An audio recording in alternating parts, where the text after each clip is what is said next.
송은재TV 시작합니다. 5월 이번 한 달은 한미일 안보경제협력체제를 구축하는 중요한 한 달이 될 것으로 보입니다. 그러니까 지난 3월에 한일 관계 개선, 한일 정상회담이 열렸고 지난달에는 한미 정상회담이 열렸습니다. 윤석열 대통령이 미국을 국빈 방문했죠. 이게 지금 이번 달에 한미일 연쇄 정상회담, 이거로 일단락이 되는 이런 구조로 되어 있습니다. 일본과의 관계 개선에서도 국내 여론이 말이 많았고 여러 가지 찬반 의견이 있었습니다. 이제 미국에 국빈 방문한, 윤 대통령이 국빈 방문한 이 부분을 두고도 찬반 의견이 있는데, 이런 것들이 이번 달에 모두 마무리가 되면서 국민들의 생각 많은 부분이 윤석열 정부의 한미일 안보 경제 협력 체제, 이게 필요하다라는 쪽으로 많은 박수를 보내는 이런 상황이 될 것이다. 이게 전부가 마무리가 돼야 이제 평가가 되는 셈입니다. 지금까지의 평가는 묻지마 평가에 가깝습니다. 이재명의 민주당이 흠집내기, 헐뜯기에 불과했다라고 하는 부분이고요. 오늘은 김기현 대표가 출범한 이후에 처음으로 국민의힘 윤리위가 첫 회의를 열었습니다. 그래서 지금 김재원과 태영호에 대해서 징계 절차에 착수를 했습니다. 오는 8일 징계 수위를 결정하겠다. 두 사람을 불러서 이제 소명을 듣는 그런 절차를 거치고 난 다음에 징계 수위를 결정하게 될 텐데, 징계 수위 어느 정도가 좋으냐 논란이 일 수밖에 없습니다. 또 민주당, 이재명의 민주당, 특히 돈봉투 게이트로 도덕성이 완전히 무너진 이재명의 민주당과 대비해서 국민의힘은 도덕성, 책임감 이런 부분에서 좀 다른 모습을 보여줘야 한다. 그런 의미에서 이번 윤리위가 김재원과 태영호에 대해서 어떤 징계 결정을 내려야 하느냐 한번 여러분들과 함께 따져보겠습니다. 먼저 일본의 기시다 총리가 방한하는 일정이 거의 합의가 됐습니다. 7일 용산 대통령실에서 윤 대통령과 기시다 총리가 회담을 개최하는 쪽으로 최종 조율이 거의 확정됐다는 소식입니다. 기시다 총리 방한 일정은 아마 내일 발표가 될 것으로 보입니다. 기시다 총리가 그러니까 3월에 일본을 방문해서 윤 대통령이 한일 관계를 개선했습니다. 과거에 얽매이지 말자. 과거가 중요하지 않은 것은 아니지만 과거에만 얽매여서는 안 된다. 그래서 퍼주기 외교냐, 민주당 쪽에서 이런 비판을 했는데, 이제는 일본의 기시다 총리가 방한을 해서 많은 것들을 기시다 총리가 많은 화답을 할 차례다. 윤석열 대통령이 일본에 대해서 미래를 향해서 관계 개선을 하자. 그래서 윤석열 대통령이 일본에 많은 선물을 줬다. 이번에는 이제 기시다가 화답할 차례다. 기시다가 어떤 형태로 화답을 할 것이냐. 그 다음에 이달 중순에 일본 히로시마에서 G7 회의가 열립니다. 여기에서 한미일 연쇄회담이 예정이 되어 있습니다. 한국과 미국, 일본의 이 안보 경제 협력 체제 구축, 이건 큰 그림이 미국 주도로 이루어지는 것이 사실입니다. 이 미국 주도로 이루어지기 때문에 지난달에 미국을 국빈 방문했을 때 윤석열 대통령에 대해서 이 바이든 대통령이 이런 얘기를 했습니다. 국내 정치적으로 상당히 부담이 있었을 텐데 일본과의 관계 개선, 그 결단을 내린 것을 존중한다, 높이 평가한다. 미국으로서도 이렇게 이제 미국의 큰 그림 속에서 한국과 일본, 한미일 이 관계 개선이 일어나는 만큼 이번 달에 3개국 정상들이 모두 모여서 이 전체 틀을 이제는 확정지어야 한다. 이게 한미일 3국 간의 확장 억제 협의체, 이런 모양으로 구체화될 수 있느냐. 지금 대통령실에서는 아직까지 충분하게 협의되지 않았다라고만 밝히고 있습니다. 이 외교적인 문제가 굉장히 예민하기 때문에 앞서가서는 안 되는 부분입니다. 어떤 형태로든 간에 한미일 간에 이 북한 핵 확장 억제 협의체가 만들어질 것이다. 구체화될 것이다. 그 다음에 경제 부분에서도 굉장히 이렇게 진일보한 그런 합의들이 나오게 될 것이다.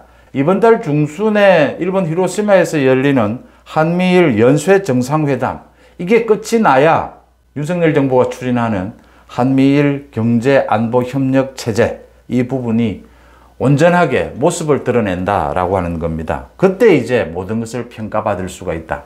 지금 계속해서 민주당이 퍼주기냐 뭐 갖은 흠집을 냅니다. 거의 가짜 뉴스입니다. 이런 부분들이 모두 뒤집어질 것이다. 여론도 굉장히 호전될 것이다. 이렇게 예상이 되는 부분입니다. 원래 처음부터 여론에 조금 나쁜 영향이 있을 것이다 라는 걸 각오하고 윤석열 정부가 추진을 했던 만큼 한미일 연쇄 정상회담을 계기로 해서 이게 본격적인 이제 북한 핵 부분에 대해서 또 그다음 대응하는 부분, 그다음 북한과 중국, 러시아에 대해 대응하는 부분, 이게 구체적으로 모습을 드러낸다라고 하는 차원에서 여론이 굉장히 좋아질 것이다. 그다음 국민의힘 윤리위원회가 새로 구성이 됐습니다. 오늘 첫 회의를 열었습니다. 오늘 오전에.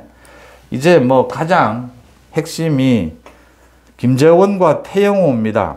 김재원 5.18에 대해서 또 제주 4.3에 대해서 이야기를 했고, 태영호도 제주 4.3에 대해서도 이야기를 했고, 김구 선생에 대해서도 이야기를 했고, 김재원은 특히 이 전광훈 목사에 대해서 뭐 우파를 천하 통일했다 이런 이야기를 해서 그 이후에 계속 또 이 전광훈이 계속 부적절한 말을 계속하면서 이 김재원은 더 가중되는, 이 잘못한 게 가중되는 이런 형태가 됐습니다.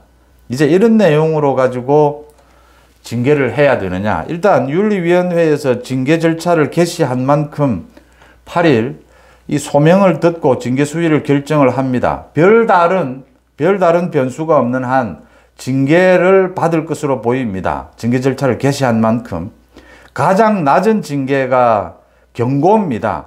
경고고 그 앞이 이제 당원권 정지, 그 다음 이제 출당 조치고 그 다음 제명입니다. 출당 권고, 이렇게 4단계로 징계가 나뉘게 되는데 수위가 어떻게 될 것이냐. 가장 큰 것이 이재명의 민주당과는 달라야 한다라고 하는 점입니다. 이재명의 민주당은 지금 당내 경선에서 돈잔치를 벌이고도, 전당대회라고 하죠. 돈잔치를 벌이고도 뭐 어떻게 당내에서 진상조사도 못하고 징계도 못하고 지금 거의 손을 놓고 있습니다. 또 장경태를 비롯해서 최고위원들, 정청래 모두 가짜 뉴스를 동원해서 거의 욕설에 가까운 이런 말들을 최고위원회에서 쏟아내고 있는데도 뭐 아예 징계할, 또 책임을 물을, 오히려 잘한다 이런 형편입니다. 이럴 때 국민의힘이 좀 책임감, 윤리의식 이런 부분에서 민주당과 다른 모습을 보여줄 필요가 있다. 결국은 선거를 앞두고 국민들 앞에 평가를 받을 때는 똑같은 놈이 되어서는 표를 받을 수가 없다. 표를 늘려갈 수가 없다. 좀 다른 모습을 보여줘야 한다. 그런 차원에서 징계가 필요하다. 이렇게 결정을 한 겁니다. 그 다음 이 최고위원회의가 구성이 되고 대표로 취임한 이후에 좀 이렇게 김기현 대표가 흔들리는 모습을 보였습니다. 그 첫 출발이 된 게 김재원의 이 말실수였습니다. 그래서 좀 김재원에게 큰 책임을 물어야 한다라는 이야기도 나오고 있습니다.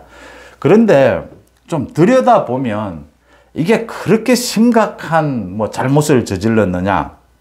김재원 같은 경우는 좀 심각한 잘못입니다. 특히 전광훈에 대한 이야기라든지 5.18에 대해서 윤석열 대통령이 선거 때니까 그때 가서 그런 말을 했지 5.18을 뭐 헌법에 그렇게 수록할 이유는 없다. 윤석열 대통령까지 이야기를 하고 전광훈에 대해서 뭐 천하 통일을 했다느니 그 말까지는 괜찮았습니다. 그런데 그 이후에 전광훈이 계속 부적절한 말을 계속하면서 김재원에게 오히려 불리하게 굉장히 나빠진 이런 상황이 된 겁니다. 그런데 그렇게까지 뭐 잘못한 일은 없다. 태영호 같은 경우에는 역사적인 부분은 자신의 소신이다. 4.3이나 김구 선생에 대한 부분. 이 부분은 제가 말씀을 드립니다. 크게 잘못한 건 아닙니다. 지금 주변 환경 때문에 전광훈이나 윤석열 대통령을 거론을 하면서 김재원은 좀 심각합니다. 그런데 태영호는 그렇게 심각한 건 아니고 또 최고위원회 당선된 이후에 좀 들뜬 기분도 있을 겁니다. 김재원은 한 달 동안 자숙했습니다. 그리고 오늘 첫 최고위원회의에 나왔는데 경고도 받았습니다. 김재원, 태영호 모두 김기현 대표로부터 경고도 받았습니다. 이미 구두 경고는 했습니다. 김기현 대표가. 제가 이 문제가 처음 불거졌을 때, 김재원 문제가 불거졌을 때 김기현 대표가 제가 아마 가장 먼저 지적을 했을 겁니다. 김기현 대표가 강력하게 경고할 필요가 있다. 이 지금 통제를 좀 해야 된다. 좀 들떠 있거든요. 이 최고위원회 처음이 되고 나면, 이 선거에서 이기고 나면 이 정치인들은 굉장히 흥분을 합니다. 들뜨게 됩니다. 그러니까 김재원은 많이 반성하고 있다라고 이야기하고 있고, 태영호는 소신이다라고 이야기하는데, 말을 자기 소신을 이야기하려면 그냥 사학 연구만 하면 됩니다. 평론만 하면 됩니다. 최고위원을 했기 때문에 문제가 되는 겁니다. 최고위원이기 때문에 지금 문제가 되는 겁니다. 김재원도 마찬가지입니다. 그래서 제가 부처님도 가는 곳마다 때와 장소를 가려서 말을 가릴 줄 알아야 된다. 그냥 일반 국회의원이고 뭐 국회의원 아니고 당원이라면 큰 문제가 되는 말들 아닙니다. 최고위원이기 때문에, 그것도 갓 구성된 지도부에서 이런 말들이 나와서 더 크게 문제가 불거진 겁니다. 그런 부분을 알아야 된다. 최고위원으로서의 책임감, 또 정치적인 위상, 이런 부분을 생각해야 된다라고 하는 것이고요. 김재원은 이미 강력하게 경고를 받고 한 달 동안 또 자숙도 했습니다. 그래서 김재원의 잘못이 조금 더 크긴 한데 두 사람 모두 경고 정도가 적절하지 않느냐 이렇게 보입니다. 완전히 뭐 없던 일로 하기로는 좀 문제가 있다. 지금 민주당의 이 돈 봉투, 돈잔치와 대비해서 국민의힘은 윤리성, 책임성, 이 부분 대비되는 모습을 보여주기 위해서는 김재원, 태영호 문제를 그냥 넘어갈 수 없다. 그래서 윤리위에서 징계 절차를 개시한 것까지는 어쩔 수 없었다라고 보입니다. 김기현 대표가 사전에 이 최고위원들 말실수를 하는 부분에 대해서 처음부터 강력하게 경고를 하고 말로서 분위기를 다 잡았어야 합니다. 그러면 이런 일들이 좀 벌어지지 않는다. 그때도 제가 그런 말씀을 드렸는데, 김재원, 태영호 뭐 다들 마찬가지입니다. 조수진. 처음부터 강하게 좀 기강을 세워야 말실수가 나오지 않고 오히려 그 최고위원들을 보호할 수 있다. 제가 그렇게 말씀을 드렸는데 결국은 징계를 할 수밖에 없는 이런 상황으로 왔습니다. 김재원과 태영호는 국민의힘의 공격수, 민주당에 대한 저격도 해야 되는 이런 역할들이 있는 만큼 경고 정도가 맞지 않느냐. 징계 내용에서 가장 낮은 단계의 경고 정도면 이 전체적인 균형이 맞다 이렇게 보입니다. 그런 점에서 윤리위가 전체적으로 소명을 듣고 난 다음에 균형감 있게 그런 결정을 할 것이다. 이렇게 예상이 됩니다. 송은재TV 마칩니다. 고맙습니다.